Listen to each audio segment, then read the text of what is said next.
what I've ruled upon. I guess I did not understand or appreciate that the state was asking me to rule further, and I don't remember there being any record made on that. Now, with that said, I think it's a point well taken, and I think we'll have to get there and address that eventually. But I'm not going to rule one way or the other on that because it's not I've been asked to at this point. There's not a pending motion. Just to make sure, I just need to clarify my position. The defense, I believe, from sitting in here and listening to the cross-examination of the office or of Ms. Romero, has offered repeatedly evidence that the defendant was sleep deprived. I can think of no other argument the defense would be making later in that he falsely confessed. That's what I believe they're going to argue. They've even used false confession twice with the witness in cross-examining her, once yesterday and once today. It's just just to make it clear, I respect your ruling. I'm not trying to argue with you, but I just want to make sure I want you to understand what our position is that we would be offering that statement that is currently suppressed as impeachment of that suggestion that he falsely confessed. That is clearly what they have done in the cross-examination of Pamela Romero. The state specifically avoided that type of information whenever we offered her direct testimony, and the defense has now introduced it on cross-examination. So I don't know if that further clarifies our position with you or not, but we believe it is directly relevant now as impeachment evidence that he falsely confessed. The only witness that I can get that from is Ms. Romero, because she was in the car with him and is the Spanish speaker. Okay. So, well, Mr. Brown, again, I'm going to tell you where I think we are, and I go back to something that Ms. Freeze said that, again, carries weight with me at this point in time. Ms. Romero was and is your client. You are right that the Freezes were cross-examining her. The issue that you're concerned about, the false confession, did come up. This witness didn't indicated no knowledge of it, so we certainly didn't go down the road very far with that. And I think what I'm leading up to is that I think what you're getting to depends on what evidence, if any, the defense presents in their case in chief. And I think what I'm saying is that you may well be, depending on what they do, set up on rebuttal to address what you're concerned about. And I don't know at this point what else I can do in terms of getting out in front of it in terms of where we are. I understand what you're saying, but I do believe that the defense has offered evidence through cross-examination of the witness, whether or not they put a false confession expert on in their case. They may or may not do that, but they've clearly offered evidence through cross-examination that he is sleep deprived and that they're suggesting with that information that he falsely confessed. That's why I think that they have now made it relevant and that we should be allowed to be to inquire with regard to what actually happened after they left the sheriff's office. Okay, I understand your contentions, and again, my ruling is what it is for now, subject to change as we go forward depending on what happens in the case. All right, with that then, are we ready to bring the jury back in? Yes, I'll go get our witness. Yes, let's do that. Carrie, you can get the jury and bring Ms. Romero back in.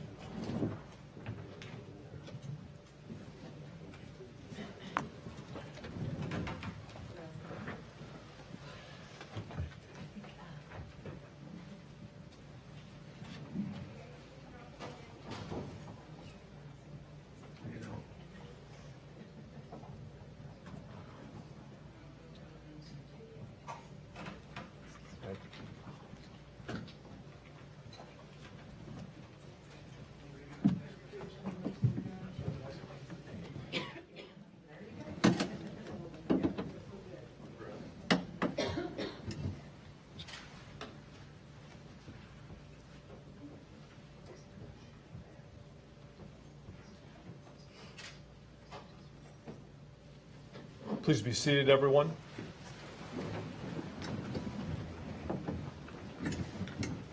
We're back on the record. We're in the presence of the jury. Mr. Bahena is present along with the attorneys of record. Mr. Romero, I'll remind you, you're still under oath. When we last concluded, the defense had cross-examined the witness, and we're up to Mr. Brown. Do you have any redirect? Yes, Your Honor. Thank you. Good morning, Ms. Romero. Good morning. The interaction with the defendant that you had at the sheriff's office, was it ever verbally confrontational? No, it was not. Okay. Were you pleasant with the defendant? Yes, I will say it was a very friendly conversation. Okay. And you did confront him at times with certain information. Would that be true? That is correct.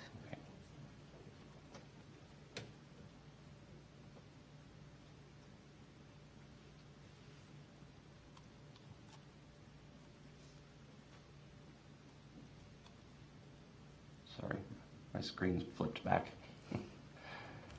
Now,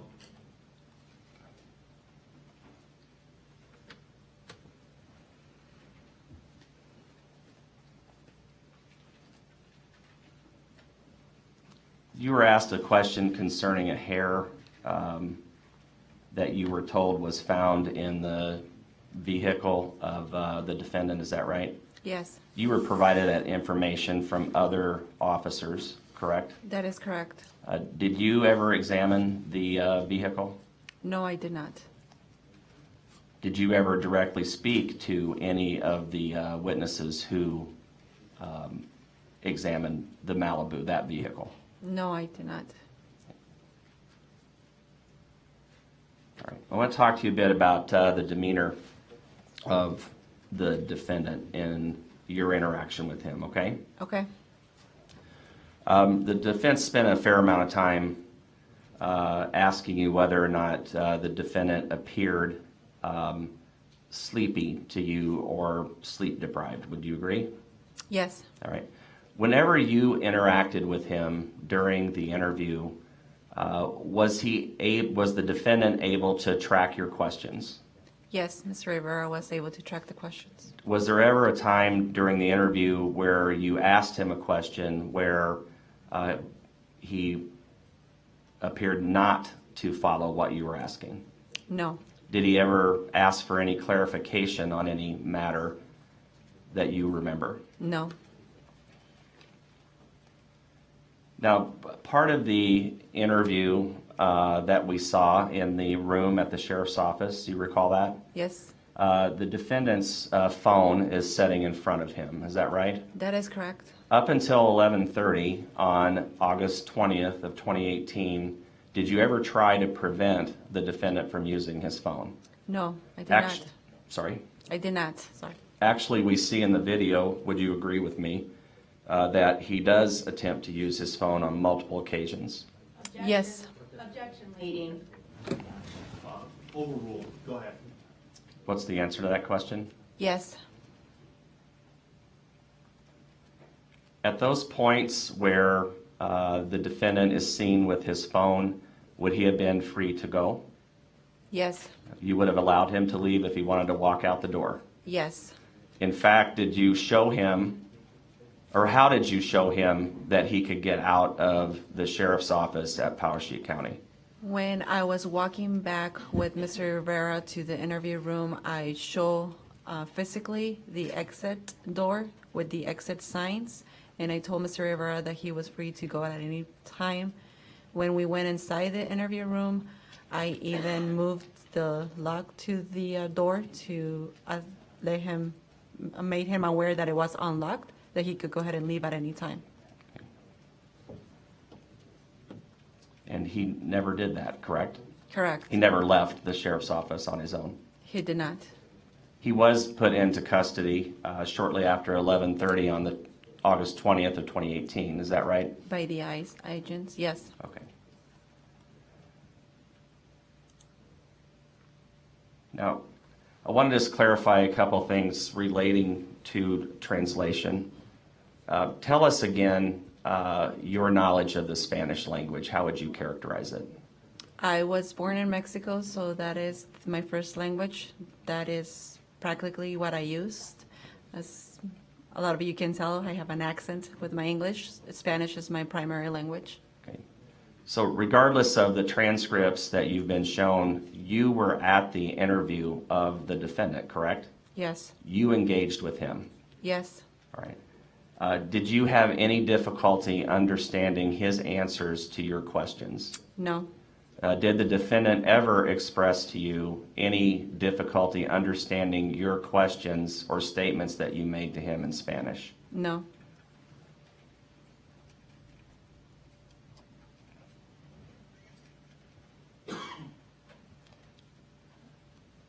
At the outset of the interview, after introductions and some other basic information, was it made clear to the defendant that you were there to talk about the disappearance of Mollie Tibbetts? I'm sorry, can you repeat that? Yeah. At the outset of the interview, after the initial introductions and conversation, was it clear that you were there to talk about Mollie Tibbetts? Yes, after the observation. How would you have made that clear to the defendant? We again started showing pictures of the surveillance camera that we had, and I laid them down in front of the Mr. Rivera, and he stated, he admitted that that was his vehicle. Okay. But even prior to that, the name Mollie Tibbetts had been introduced into the interview by you. Yes, I had a poster flyer of Mollie, the ones that they were putting up around town. I laid it in front of the Mr. Rivera, and he told me that he had seen them around town.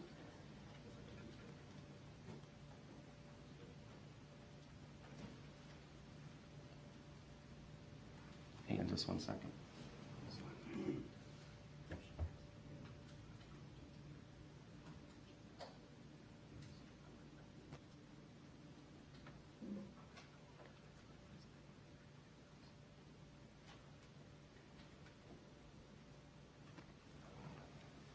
Ms. Romero, you were asked yesterday a question by Ms. Freeze where she used the phrasing that her client, meaning Mr. Bahena Rivera, led you to the body. Yes, And you agreed with that. Is that right? that is correct. And by the body, I mean the body of Mollie Tibbetts. Yes. Did you have any personal knowledge, Ms. Romero, as to where Mollie Tibbetts was located at the time that you were at the sheriff's office with the defendant? I did not. To your knowledge, did anyone in law enforcement have knowledge as to the location of Mollie Tibbetts while you were at the sheriff's office? Not, Objection, calling for hearsay and speculation. Overruled. Go ahead. not to my knowledge, no. So no one in law enforcement had communicated the location of Mollie Tibbetts to you? Correct.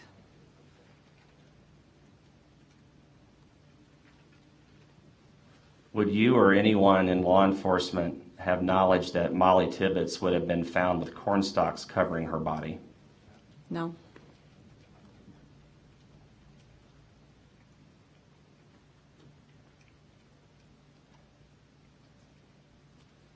And lastly, Ms. Romero, did you or any other person in law enforcement that would have informed you know that Mollie Tibbetts would have been located in a cornfield in the eastern part of Poweshiek County?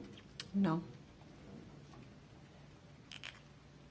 The defendant told you in your interview in the car what with regard to bringing you to that location? He stated how he made contact with her. He stated that he did not remember how he put her inside the vehicle, but he did remember getting her out of the vehicle, coming to the cornfield, bringing her into the cornfield, dropping her down, and leaving right away, covering her with corn leaves and leaving right away. And he indicated to you that he brought you there, correct? Yes. All right, that's all. Defense have any recross? No further recross. Thank you. Ms. Romero, thank you for being here, and you're excused. Thank you.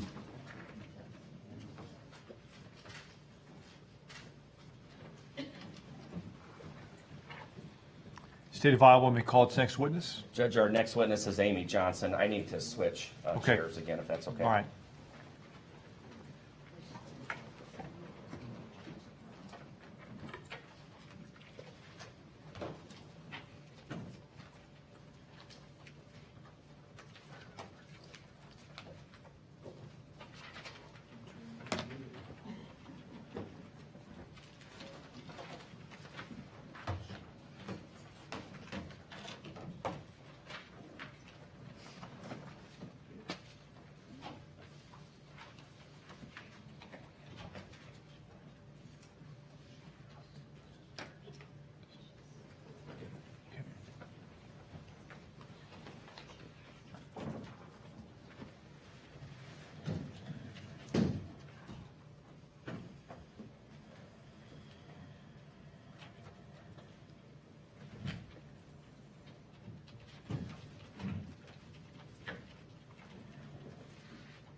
Johnson, I'll swear you in. Do you swear or affirm the testimony you're about to give will be the truth, the whole truth, and nothing but the truth, so help you God? I do. Okay. Ms. Johnson, you'll be seated right over there, if you would, please.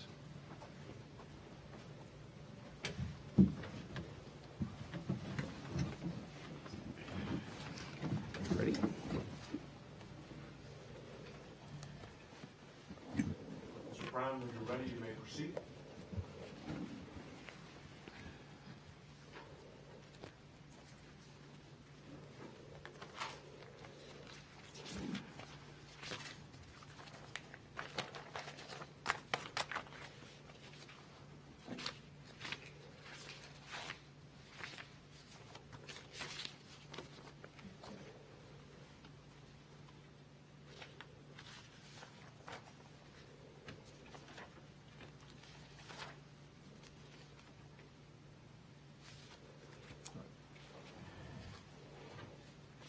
Ms. Johnson, good morning. Morning. Okay. Can you please introduce yourself to the jury, state your name, and tell us where you work? My name is Amy Johnson. I work for the State of Iowa Division of Criminal Investigation Criminalistics Laboratory. And how long you work for the DCI Crime Lab? I have been there for 19 years now. And what are your current duties with the crime lab as it relates to crime scene duty? I am on call approximately every 6 weeks with the Criminalistics Laboratory, and we are available to be called out anywhere within the state during that time that we're on call to process crime scenes. Okay. We'll talk just a bit more about what your duties are here in just a second. Do you also have another job at the lab? Yes, I do. What is your primary job? My primary duties are the analysis of evidence to determine if it contains controlled substances. Okay. Controlled substances have nothing to do with this case, correct? Correct. All right. So you're here in your capacity as a crime scene technician, is that correct? Correct. All right. How long have you had that assignment at the laboratory to work on a crime scene team? I began those duties after my regular training in the drug identification section. So approximately August 2002 was my first assignment. Okay. And do you know, in the whole course of your career since that time, how many different crime scenes you've been asked to go and help analyze? I would say that I've done at least 50 crime scenes over that period. And describe for the jury, if you would, how it is that a crime scene team is notified that they are needed. Typically, we will receive a call from a special agent in charge in the Division of Criminal Investigation, and they will let us know that our response is requested at a crime scene, and they will typically give us an address of where they want us to respond to, and we will go in pairs. So we'll meet up at the laboratory and take a crime scene vehicle and proceed to the scene that we're requested to process. Okay. And what type of equipment do you utilize, or that is provided to you to process and analyze a particular crime scene? Typically, we will begin our processing with photography and video of the scene. Depending on what the scene is, we'll do measurements and sketches using, at that time, it would be like a laser distance measure or a measuring wheel. Could that be repeated for the interpreter? A Measuring wheel. Go ahead. And we are also equipped with alternate light sources, packaging material to collect the evidence, and metal detectors if we're looking for metal in an exterior location typically. We also have screening reagents to test stains for blood. We have latent print kits to search for fingerprints. It's safe to say you have a lot of equipment that spans many different areas. Is that correct? Correct. All right. So on this particular occasion, were you working as a crime scene technician on this case? Yes, I did. All right. I'm going to direct your attention back to August 20th of 2018. Were you called to Powesheik County in reference to a vehicle that needed to be processed? Yes, actually, we were told that there were 2 vehicles that were available to be All right. processed. What 2 vehicles were you asked to process? It was a black Chevy Malibu and I believe it was a tan Nissan Altima. Okay. And did you proceed then to Powesheik County? Yes, my partner and I, Who was your partner at the time? Jonna Berry, And you and Ms. Berry, what time did you arrive in Powesheik County? approximately 5:15 p.m. And what location in Powesheik County did you go to? It was the sheriff's office, Sally Port, where the vehicles were maintained. Sallyport is basically just a garage, Correct. and that was at the sheriff's office? Yes, And what 2 vehicles were both the Altima and the Malibu at the garage? yes, they were. Now, with regard to the Chevy Malibu, was a decision made to transport that vehicle to another location to examine it in more detail? Yes, it was. All right. Did you examine the Malibu, though, at the Sallyport at the sheriff's office on the 20th of Yes. 2018? Correct. And then where was it taken after that to be further analyzed and examined? It was transported to the DCI laboratory garage. Okay. And what's the purpose of transporting the vehicle to the DCI lab as opposed to doing that further analysis on location in Powesheik County? And there was a piece of equipment that I was using to try to visualize possible blood stains that was not working properly. So I requested that the vehicle get submitted into our garage so that I could use that instrument on a following day. All right. And were you able to use that instrument on the following day at the crime lab as it relates to the Malibu? It was 2 days later, but yes, I was able to utilize that piece of equipment. Okay. And did it assist you in finding certain areas when they're in the trunk area of the vehicle? No, it did not. Okay. All right. So let's talk about your examination of the black Malibu on the 20th of August, 2018 at the sheriff's office. Okay? Yes. What did you do with regard to examining the car, the Malibu? So we started with taking photographs of the exterior and interior and removing the contents and photographing the contents and logging the contents of the vehicle. And we also, my partner and I, took tape lifts of the interior searching for hair and fibers, and I took samples from some of the stained areas to do presumptive blood testing to determine if they were possibly blood. Okay. And the areas that you took with regard to presumptive blood stains, were any of them positive? Not on that day. Okay. They were following, in your following examination, though, at the DCI lab, is that right? Yes. Okay, we'll talk about that here in just a second. How long did your examination of the Malibu take while you were at the sheriff's office on the 20th of August, 2018? I would say it could have been up to 3 hours before we finished with that vehicle.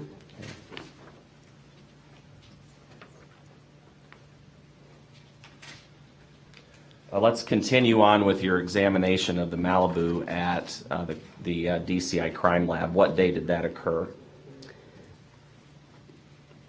The examination occurred on the 22nd of August. Okay.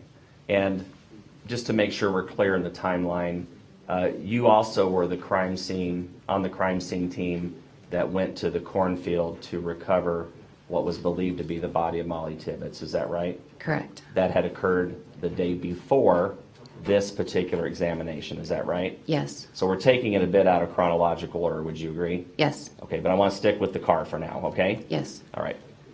So the Malibu was transported to the lab. Is that right? Correct. Okay. Whenever you, I want to talk in particular about your search of the trunk. Whenever you had the Malibu at the crime lab, were you able to search the trunk of the Malibu? Yes. Were you able to access it easily? Yes. Okay. How did you access the trunk? Was it? Can you tell us? I believe we had a set of keys for that vehicle. Okay. Now, whenever you examined the trunk of the Malibu, were there various things that were in it?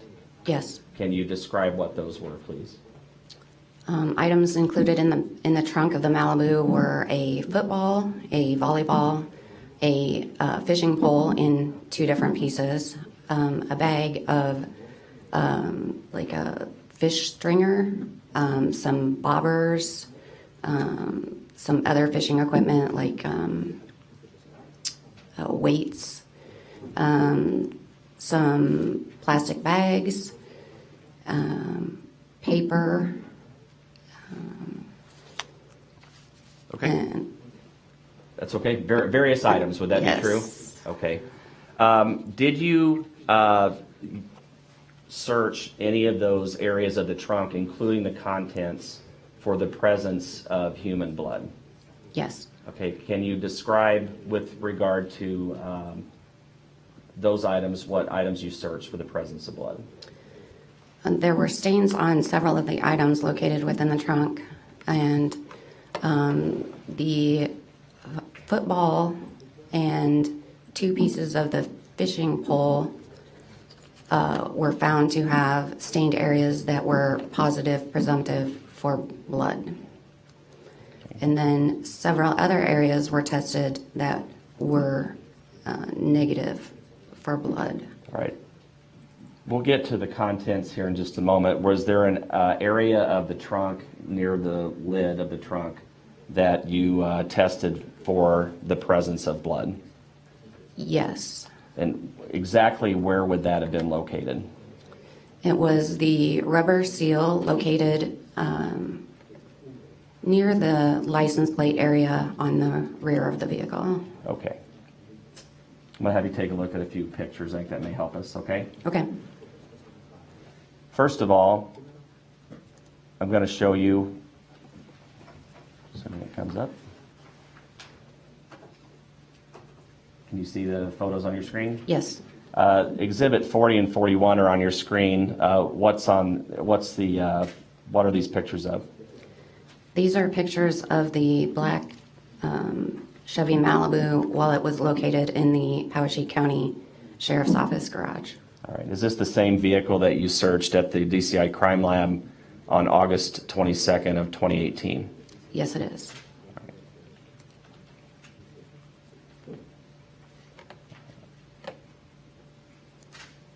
I'm I'm going to show you what's been previously introduced as Exhibit 43. Can you see that? Yes, I can. What are we looking at here in Exhibit 43? This- Before you answer that, let the interpreter switch.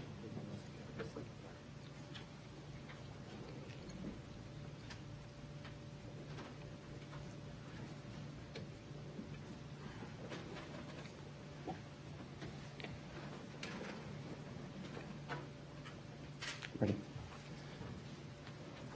Tell us what we're looking at here in Exhibit 43.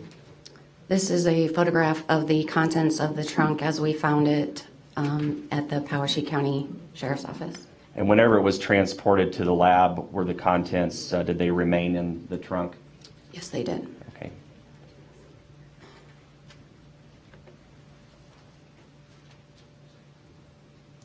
Exhibit 44, what does that show?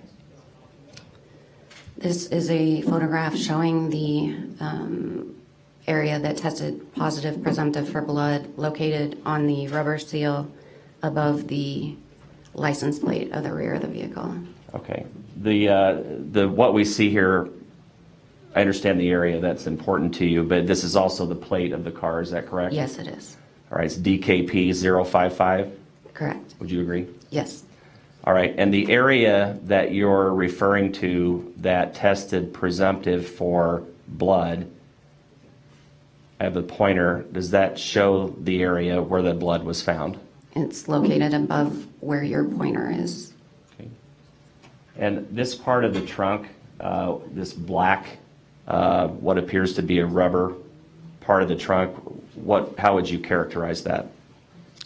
I feel that that's the seal for when the door is closed to the trunk. Okay.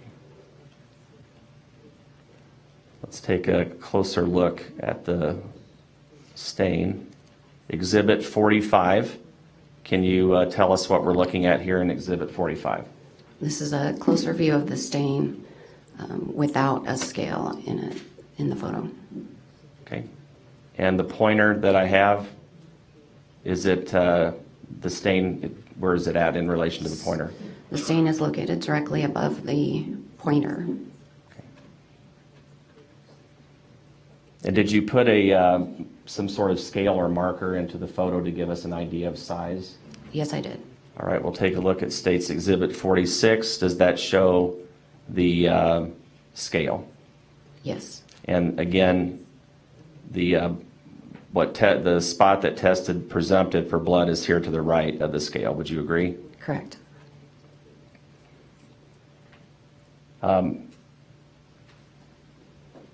Ms. Johnson, did you find any other, in your search, at this point in time, any other blood, any other stain that tested presumptive for blood at this time while the car was at the crime lab?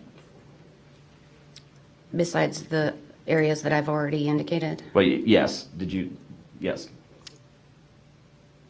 the football and the fishing pole also had presumptive positive areas of blood. Okay.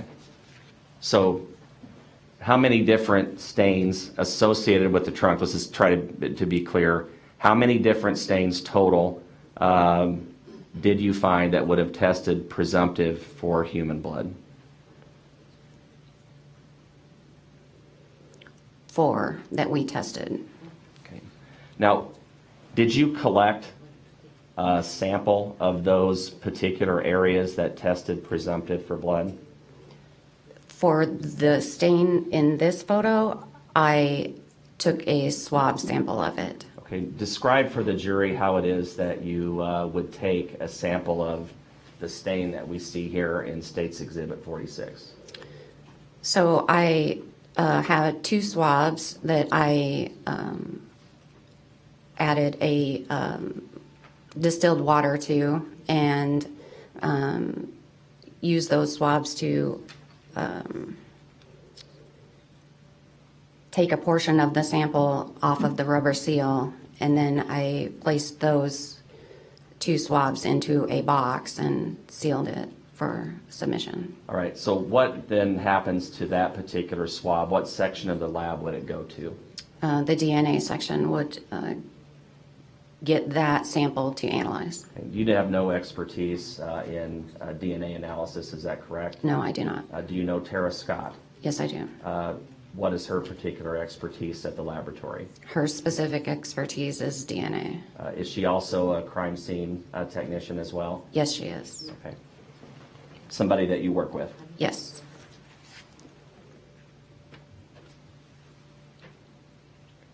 The other items that where you would have taken presumptive blood samples, I'm going back to State's Exhibit 43. Some of those are shown here in this picture. Is that right? Yes. The balls that you were mentioned before?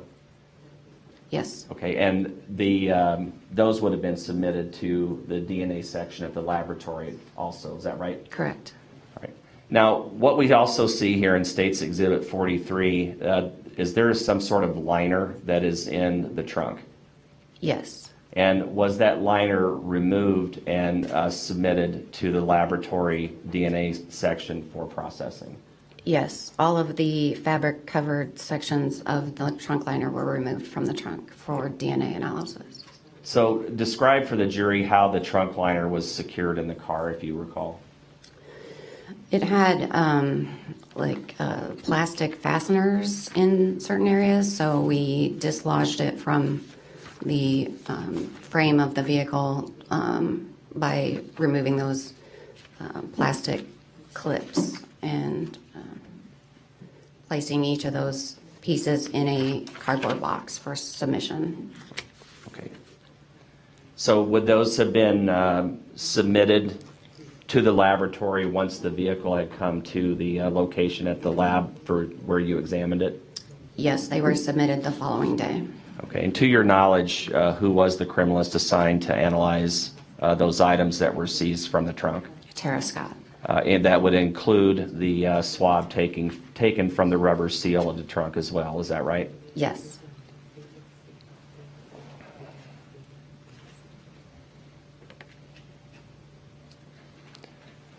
Just to make sure we cover everything, Ms. Johnson, with regard to the trunk that we see here in Exhibit 43, including the other parts of it, the rubber seal, the lid, all of it, was there anything else of significance that you located whenever you examined the vehicle on August 22nd of 2018 that you can recall?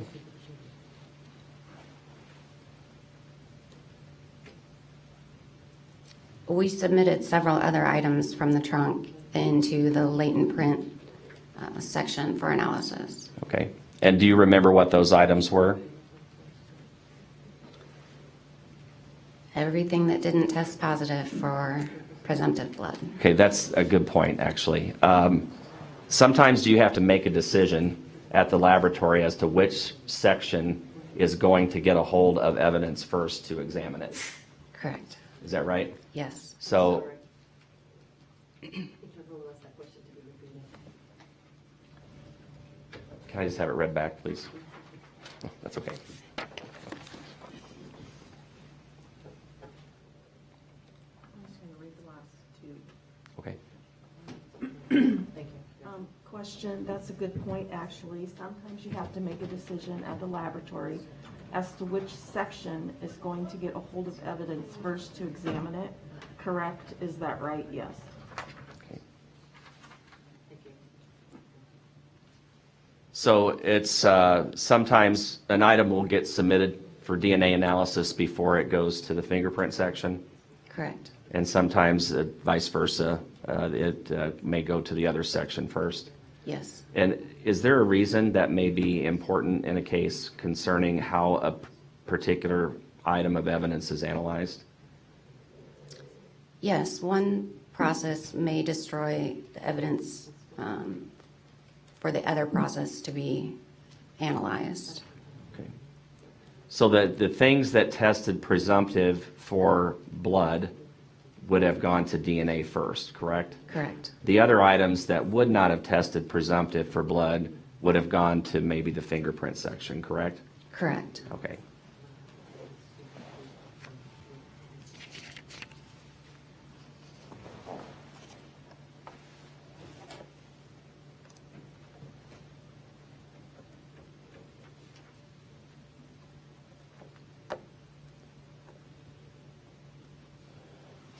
Just to wrap this part of it up, your examination of the vehicle, well, let me back up a bit. Whenever you examined the vehicle at the Poweshiek County Sheriff's Office, did you notice the stain that we see here in Exhibit 46? It wasn't apparent to us at that time. We were searching the interior of the trunk, and I feel that it may have been overlooked. Okay. So whenever you got to the lab, this particular blood stain that we see in Exhibit 46, that's when you noticed it? Yes.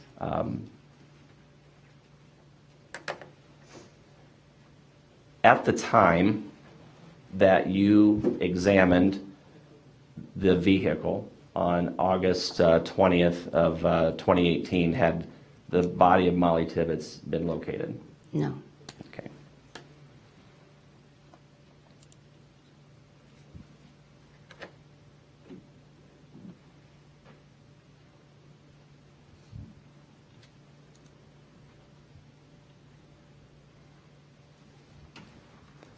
All right, let's move on to the the day that August 21st of 2018, were you called back to Poweshiek County on that date on that date? Yes, I was. And for what purpose? Our special agent in charge notified us that there had been a body located, and we were requested to process that scene. Okay. Did you proceed to a certain location in Poweshiek County? Yes, we did. All right, I'm going to put on the screen State's Exhibit 2.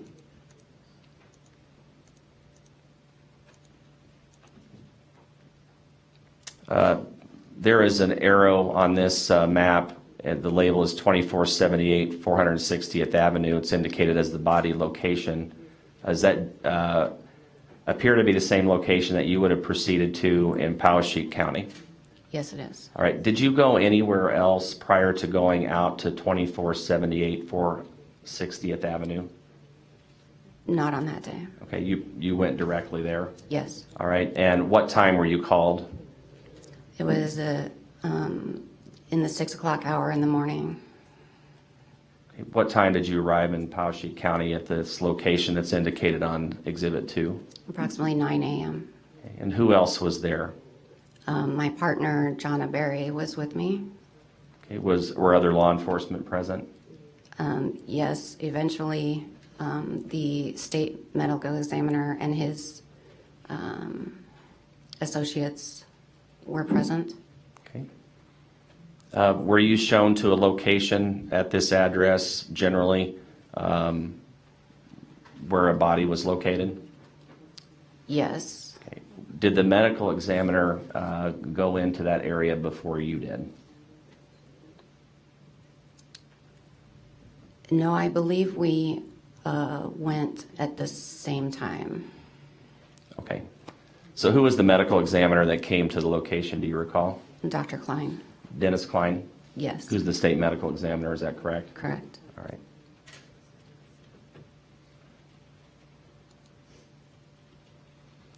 At this point, Ms. Johnson, did you begin examining the area in and around the body that was located at that address? Yes, I did. Okay, and what, describe for the jury what you would have done initially to search that area. So upon arrival, my partner and I took photographs and video of the area, including the road leading up to and away from the inlet to the cornfield. And after the medical examiner arrived, we all proceeded back into the location where we were told the body was. Okay. Let's talk a bit about the roadway that is adjacent to this particular location. Do you recall that? Yes, I do. All right, I'm going to show you what's State's Exhibit 25. Do you recognize that? Yes, I do. On the right side of State's Exhibit 25, this area here to the right, what is that? That is the inlet to the field where the body is located. Okay. And this road is 460th, is that correct? Correct. And this would appear to be facing to the east, would you agree? Yes.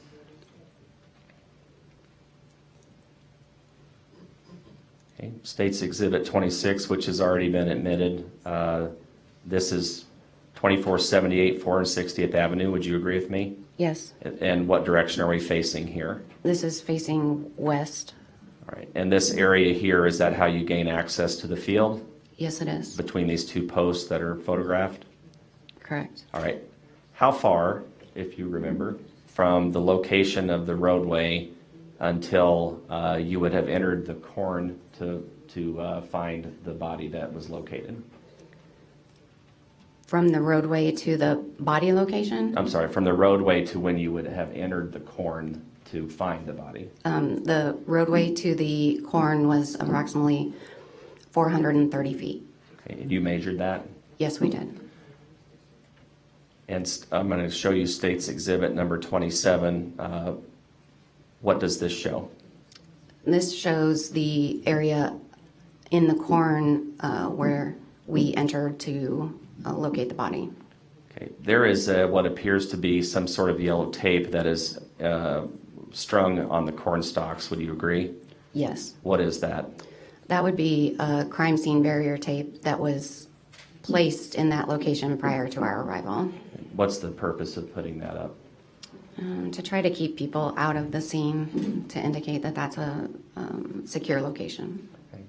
Was there anyone else other than law enforcement that was at the location that we see here in Exhibit 27?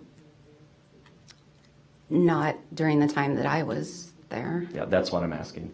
Other than the medical examiner, correct? And the county medical examiner was there also. Okay. And although I don't have a photo of it, if you would turn around and do a 180-degree turn about face and face the road, what would you see? We would see the grassy area of the inlet. Okay, so from the roadway to the area that we see on the crime scene tape that's in Exhibit 27, would there have been any corn that would have obstructed your view? No. All right, is there a little bit of an incline or a hill between the roadway and the area that we see here in Exhibit 27? Yes, the roadway was not visible from the corn location, and the area where the crime scene tape is was not visible from the road. All right, so if you would turn around in this location, could you see the roadway? No. Could you see those vehicles that were parked on the roadway? No. How would you describe the remoteness of this area that we see here in Exhibit 27? It was quite remote. There was a house to the east, approximately a half mile, and a house to the west, approximately a half mile. Okay. Standing here in Exhibit at the area we see in Exhibit 27 on August 21st of 2018, could you see any houses or any other outbuildings from this location? No.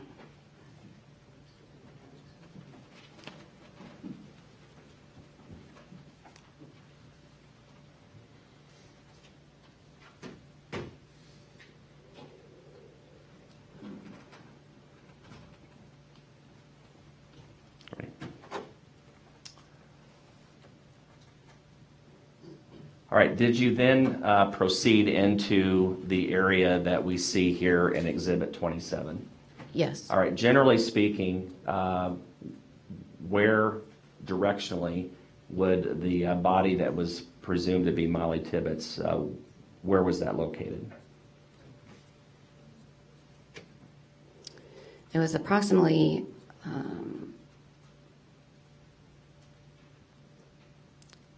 60 feet south of this location, a little bit to the east. Okay, to make sure we're oriented correctly, this picture in Exhibit 27 is taken to the south, is Correct. that right? Yes. Okay, so if we're going to walk us in, okay?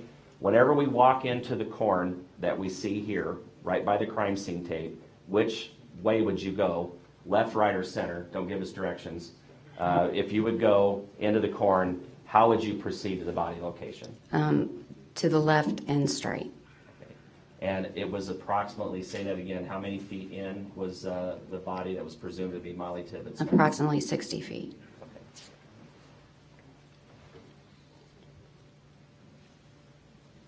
All right, we're going to get into some photos that show the body in the corn, but I first want you to describe what you initially saw, okay? So whenever you get into the corn, you locate the body, correct?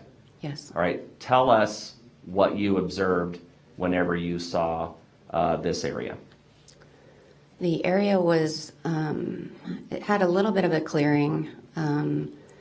There were bent over corn stalks covering what is the body. And so the bent over corn area allowed for a little bit of an opening in the corn. Okay. And was there any particular item of clothing that stood out that identified that area as where Mollie Tibbetts was located? Yes. What was that? Her bright colored running shoes. You could see those? Yes. All right. Was the rest of her body, for the most part, covered by corn stalks? Yes, it was. All right. I'm going to show you a photograph, which is Exhibit 28, which will show this area, okay? Yep.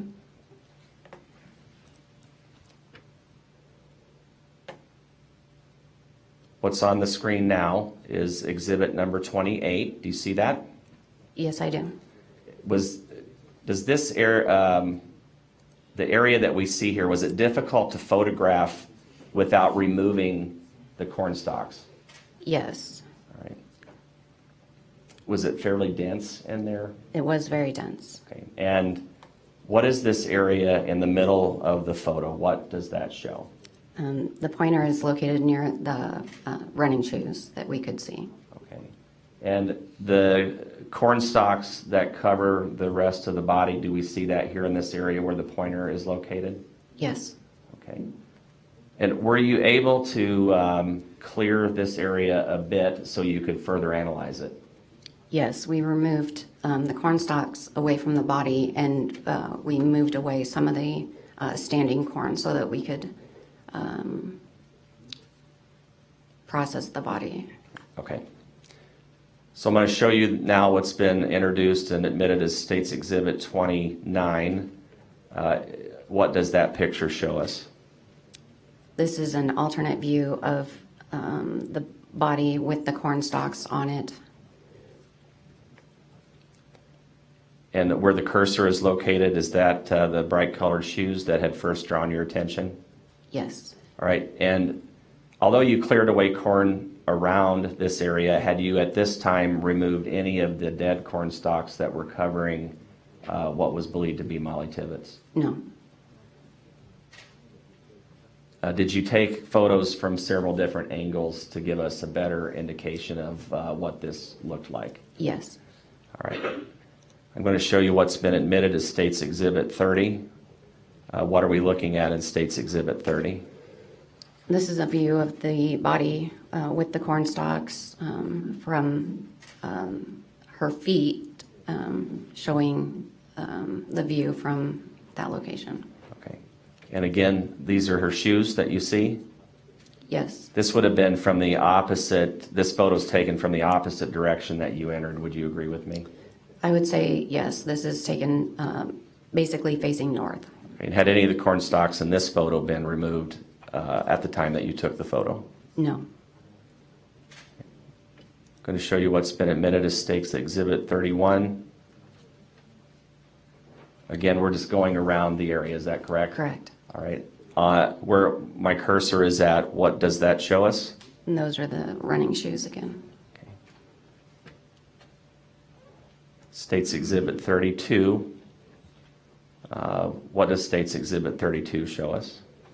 This is the upper body area of the victim in the cornfield with the corn stalks still in place. Okay, this is a bit of a closer photo, would you agree? Yes. All right, this area that we see here that my cursor is on, what does that show?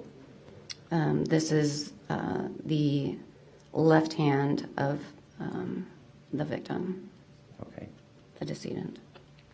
All right, and this, at this time, where you see the hand, had any of the corn stalks been removed at this point? No. Okay.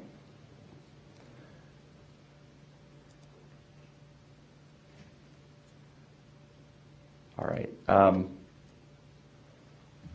Ms. Johnson, did you and the crime scene team remove the corn stalks from the body that you had located there? Yes, we did. Okay, and when you did that, were you able to get a better look at what was underneath those corn stalks? Yes, we were.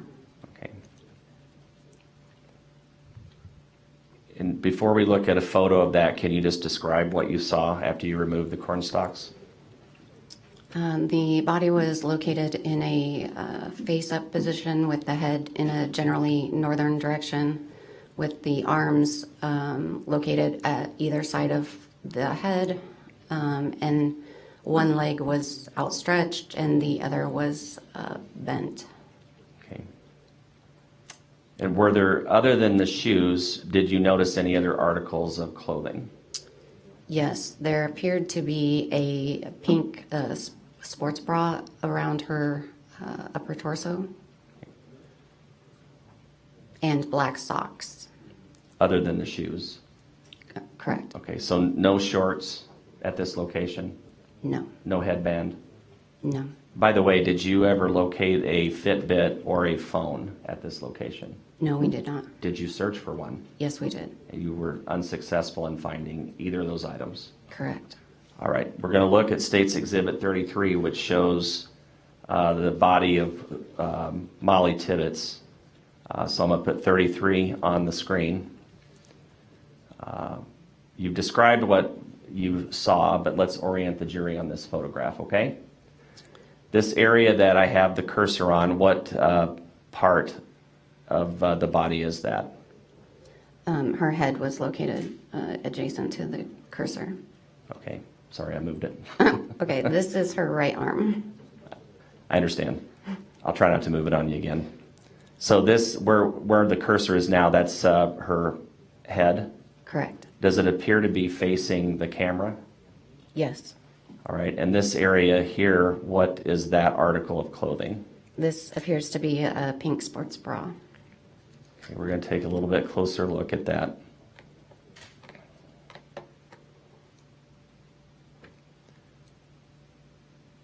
So you can also see her left arm, is that right? Yes. That's up above her head? Correct. Okay.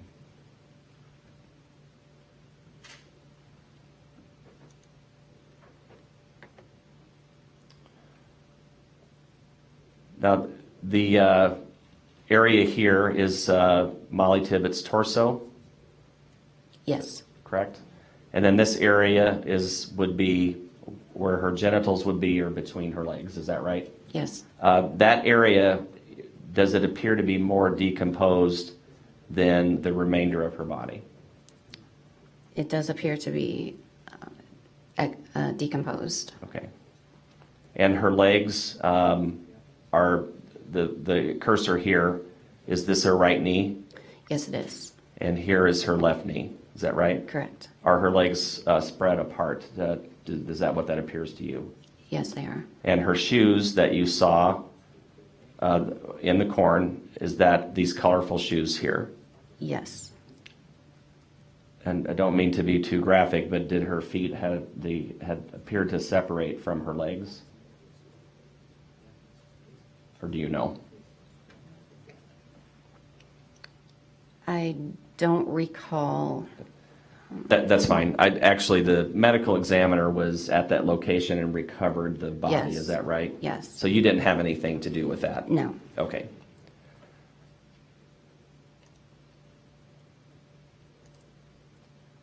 All right. So after viewing the area where Mollie Tibbetts was located, did you also search the area surrounding her in the corn? Yes, I did. And did you find any other items of significance? Yes, I did. All right. Let's start. I keep grabbing the wrong mouse. Okay, were you able to locate Mollie Tibbetts' shorts? I found a pair of black shorts in the cornfield. I understand. But they were only associated with her because they were near her body that you located, correct? Correct. All right. And did you find another article of clothing near where Mollie Tibbetts was located? Yes, two more items. Okay. What else did you find? There was a pink band of fabric and a striped, what appears to be underpants, underwear. Did you diagram this area to give us a better idea of where those items of clothing were located in relation to Mollie Tibbetts? Yes, I did. All right. We're going to look at State's Exhibit 24.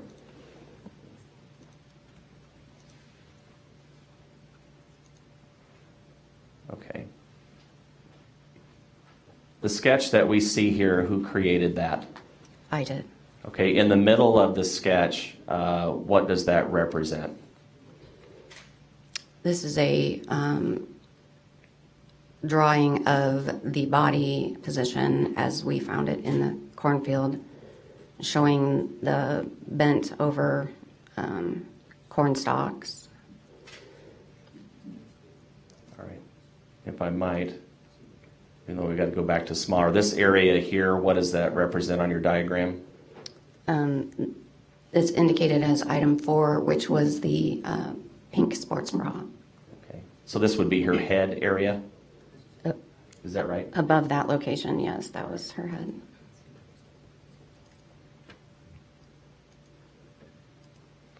The area then that we see on the right that appears to have a number attached to it of 15 feet, do you see that? Yes. What is that?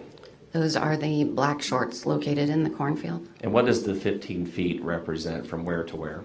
That was approximately from the location of the body south into the cornfield. Okay, so just to make sure we're oriented correctly, in order to get to the shorts that you see here in the diagram, you'd have to walk further into the cornfield. Yes. Is that right? And as we were facing going into where Mollie Tibbetts was located, it would be more to the left. Is that true? Yes. Okay. The other item that we see here that is, there's a 24 feet that's represented there. Do you see that? Yes, I do. What item of clothing was found there? That was the pink fabric. What type of pink fabric was that, to your knowledge? That possibly a headband. Okay. So that was even further into the corn. Would that be true? Correct. Going in the same southerly direction? Yes, southeastern. All right. Then moving more on your diagram then to the left, what area, let me point that out, hang on.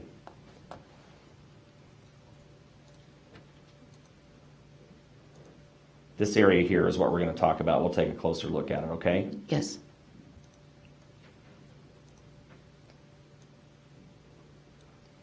So the area that I just had pointed to you, what exactly was that you found there? So item number 8 is indicating the striped fabric that was consistent with underpants. Okay. By the way, whenever you use an item number, what does that designate for you? For me, it's just saying what I described it as in the diagram, basically. Okay, so item 8 is a number you associate with it at the laboratory, correct? I don't know that it got transferred onto the evidence. It was just for the diagram purposes. Okay, I understand. And although is there a measurement that you have between where Mollie Tibbetts was located and where this particular item was found? I found that to be approximately 34 feet to the southwest of her location. Again, even further into the corn than the other two items that you found that we've already discussed. Is that correct? Correct. Correct. And what was this item of clothing, if you know? It appeared to be striped underpants. Did you take photos of those items? Yes. All right, I'm going to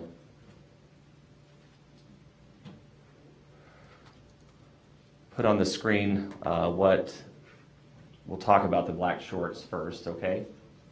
Yes. All right, this exhibit, which is Exhibit 34, I have here labeled black shorts, and it's difficult to see then this is from a distance. Would you agree in Exhibit 34? Yes. Did you mark it with some sort of flag? Yes, we did. And is that, do we see that red flag here in this corn row? Yes, that's placed there by us. Okay. We'll let them switch.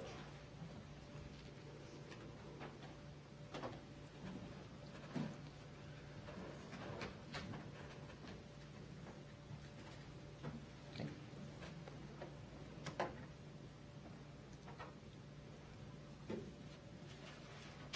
And as we approach that area that we see that red flag, is Exhibit 35 show a closer view of that? Yes. And what do we see here in Exhibit 35? This is the pair of black shorts located southeast of the body with a flag indicating. Same black shorts that we just saw in Exhibit 34, just closer? Yes. Okay. And this item here is what you're talking about. It looks like wadded up, dirty black shorts. Yes. Okay. Did you collect those? Yes, we did. And those would have been submitted back to the laboratory? Yes. All right, let's move to the area where you had indicated there was a headband further back in the corn when we looked at the diagram. Is that right? Yes. Did you take a photograph of that area as well? Yes. Mr. Brown, Yep. let me jump in and stop you there. We'll take our lunch recess at Okay. this time. Members of the jury, we will be in recess for lunch until 1:15. Before I send you on your way, I want to remind you of your admonition. Please do not be discussing the case with anyone. Make sure you're not doing any type of independent research, and make sure you do not have any type of media exposure to the case.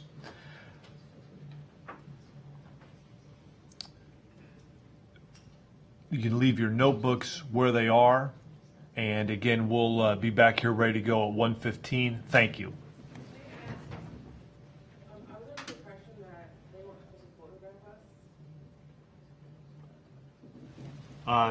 You have the right impression, and to the extent they have, we'll deal with that immediately. Thank you.